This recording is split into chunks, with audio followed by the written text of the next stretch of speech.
বাংলায় বিজেপি কোনোদিন কোনো ঠাঁই পায়নি, কেন জানেন? এই জন্যেই, কারণ বাংলার পেটে না শিক্ষা আছে। খুব আশ্চর্যজনকভাবে এই একটা ইস্যুই ওদের আছে। আমি বারবার বলি যে ওদের পেটে যদি ঘুষি মারা হয়, আজকে আমরা বইমেলায় দাঁড়িয়ে আছি, এই বইয়ের কোনো শিক্ষাই ওদের পেট থেকে বেরাবে না।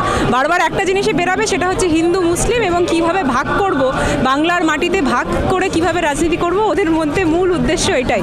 এবার যদি আপনি প্রশ্ন করেন যে 2026-এ ওরা তাহলে কিভাবে স্ট্যান্ড আউট করবে, কিভাবে ওদের একটা প্রক্রিয়া হতে পারে, ওদের বরাবরই প্রক্রিয়া এটাই থেকেছে যে হিন্দুদেরকে একটু ভয় দেখিয়ে হিন্দুদেরকে আমরা বাঁচাচ্ছি, সেই জিনিসটা, সেই প্রক্রিয়াটা আমাদের চোখের সামনে তুলে ধরবে। তুমি যদি নিজে কুম্ভের উদাহরণটা দেখো, কুম্ভে বলে দেওয়া হয়েছিল যে অন্য ধর্মের কাউকে ঢুকতে দেওয়া হবে না, কিন্তু বাস্তবে আমরা দেখলাম যে যারা প্রশাসনিক প্রধান তারা হিন্দু হলেও যখন স্ট্যাম্পেড হচ্ছে তাদেরকে কিন্তু হিন্দুর লোকরাই মারা গেলেন এবং তাদেরকে বাঁচানোর ক্ষমতা কোনো হিন্দু দেখাতে পারলো না। কিন্তু তার পরবর্তীতে কারা পাশে দাঁড়ালো? তারা কিন্তু একজন অন্য ধর্মের লোকজনরাই।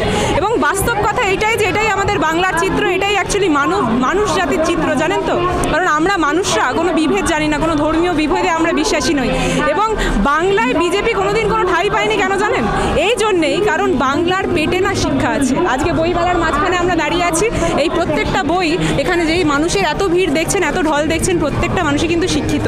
তারা জানে যে এই ধর্মীয় রাজনীতি বাংলার বুকে চলবে না। মহাকুম্ভে যোগী প্রশাসন একেবারে মুসলিমদের নিষিদ্ধ করেছিলেন এবং এখানেও তো বিজেপি তাহলে হিন্দু মুসলিম রাজনীতি করছে। হ্যাঁ, অবশ্যই করছে তো বটেই। কারণ মহাকুম্ভের কথা যখন আপনি বলছেন, সেখানে তো আমি স্পষ্ট করে বলে দিলাম, মহাকুম্ভে তুমি একটা জিনিস আশা করছি তোমার প্রত্যেকটা দর্শকই শুনেছে যে ওখানে ভাগ করে দেওয়া হয়েছিল যে অন্য কোনো ধর্মের লোকজন যাতে ঢুকতে না পারে।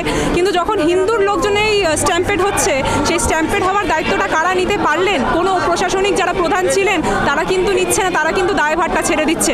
পাশে কারা দাঁড়াচ্ছে? পাশে কিন্তু বাস্তবে দাঁড়াচ্ছে তারা যারা সোজা হিসাবে অন্য ধর্মের লোকজন, বা যদি কথা বলি তারাও কিন্তু আমাদের মতোই রক্ত মাংসের লোকই, এবং তাদের মধ্যে কোনো বিভেদ নেই, কোনো ধর্মচারণ নেই, কোনো আলাদা কোনো ব্যারিয়ার নেই, জানেন তো? এবং সেটাই হচ্ছে বাস্তব মানবিকতা, মানসিকতা, সেই জিনিসটাই প্রকাশ পাচ্ছে বারবার। একেবারে 26 নির্বাচনের আগে বিজেপির প্রথম সারির নেতারা একেবারে স্পষ্ট বলছেন যে হিন্দুরা এক হও, এবার হিন্দুদের লড়াই। এই ধরনের কথাবার্তা কেন?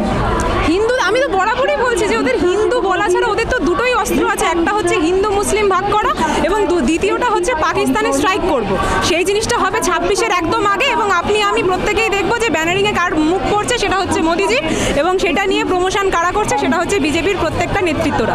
ওদের আর কিচ্ছুই নেই। ওদের তো পেটে যদি আপনি ঘুষি মারেন, যদি ওদেরকে মুখে বলতে বলেন কিছু, ওদের এই বিভেদ ছাড়া আর কোনো বক্তব্যই যে নেই। ওরা বরাবরই চেষ্টা করে যে হিন্দুদেরকে আরেকটু বেশি আনসেফ ফিল করিয়ে তাদের পাশে আমরা আছি বলে এই জিনিসটা একটা ভঙ্গিমা চেষ্টা করার।